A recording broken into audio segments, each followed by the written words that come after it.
What a thriller on Monday night at Raymond James Stadium. A red-out night, everybody wearing red. And the Buccaneers saw Tom Brady at his very best in the closing 3 minutes of an exciting, thrilling win by Tampa Bay over the New Orleans Saints. What a tremendous comeback by the Buccaneers, Dave. It really was. And I tell you, it was a tale of two games, really. The Bucs came out on offense. They drove down the field. They put together a great drive. They went up 3-0. Defense came out, 3 and out. They got the ball back. And then we've seen a lot of what we've seen over the course of the year. Just, mistakes, running the ball inconsistently. Great throws on the first drive by Tom Brady, but then missed some opportunities for some big ones down the field on both sides. One to Mike Evans and one to Julio Jones, and another one that was to Scotty Miller.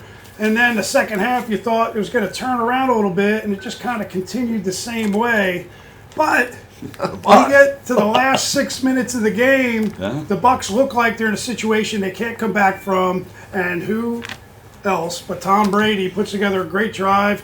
You get a big pass interference down to the 1 yard line. They knock it right in. They get the ball back in, what did you say, 30-something seconds? Yeah, 31 seconds. The defense held the Saints. We used 2 timeouts. Right. We were wondering, why are we holding on to these timeouts? Right. But we hold on to the timeouts defensively. We use the timeouts. You stop them on a 1 yard game, stop them on a 3 yard game, stop them after the third down. You use 2 timeouts, and the third down was an incomplete pass.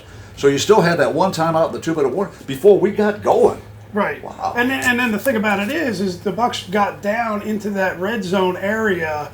And you mentioned on the air, how come they're not using that timeout now? Well, it turned out at the end of the game, even after the big potential game-killing holding call, you have an opportunity to throw the ball to White in the field of play. So even if he gets tackled, you still have the timeout, one more opportunity at the end zone, which gave Byron Leftwich the opportunity to call that little pirouette angle route out of the backfield, where you thought the Bucs were either going to go into the end zone or on the sidelines. Dave, you mentioned it. We score on our first possession, then we watch red paint dry for the next 20 minutes or so. And then the final 3 minutes of this ball game, Tom Brady does his thing. He throws a touchdown pass to Kate Otten after Mike Evans had drawn a pass interference flag at the 1 yard line.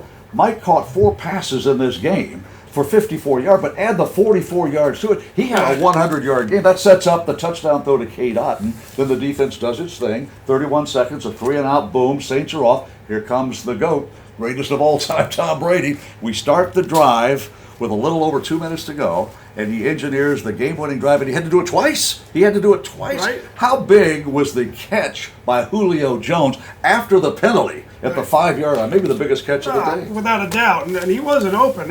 He and Taylor, the rookie, who really played a good game, were running shoulder and shoulder, and Julio Jones just went up, reached out in front of him, snatched the ball, and that was the key. You put him in a great position at the end of the game. But just in those last couple drives, you hit Julio Jones, you hit White, Godwin, Miller, Otten, and then you get the big 44-yard penalty. So Tom Brady spread it around, and guys stepped up and made some plays when they needed to. But where were they all day? Well, save the best for last. Doesn't matter, right? I guess. And, the New Orleans Saints had defeated the Buccaneers 4 times in a row at Raymond James Stadium. That's not supposed to happen. And by God, they almost made it 5 in a row. Right. With the heroics of Tom Brady, his teammates, we overcome a 15-yard penalty. We make every kick that we attempt. We don't commit that many penalties. We had 2 holding penalties in the fourth quarter. No penalties in the first half. Right. Yet we could not. I don't know what it is, Dave. Why we can't score more points. We average 18 points a ball game, 18-3. We get 17, but we still win. Well, the object is to win the game, obviously. And this is where, we'll get into talking about this with Ronnie Lane after this. But ultimately, you just got to be more consistent in the way you do your job. Defensively, they shuttle 3 and out, and then all of a sudden, they give up the 1 touchdown drive with 3 big plays in a row in 1 drive, and then they come away with their 7 points. And that's just being disciplined in your responsibility and being mentally tough to stay with it when you start to get tired on those long drives. I talked to the New Orleans Saints radio before the game, and they said if we turn the ball over, we're not going to win. They've been turning the ball over like it was giving away money. They had 21 turnovers, and we have none against the Bucs, yet we still find a way to beat. Now, think about this. New Orleans went out to San Francisco in their previous game. They got shut out 13-0, but that's one of the best teams in the National Football League. So they only scored 13 against the same team the Bucs scored 17 on to win 17-6.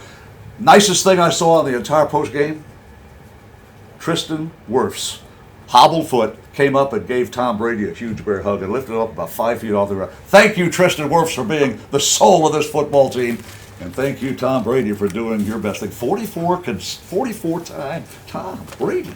44 career fourth quarter comebacks. And that means the Bucs win! The Bucs win! The Bucs win! 17-16. Off to San Francisco. Got to search for some gold and another win. Go Bucs.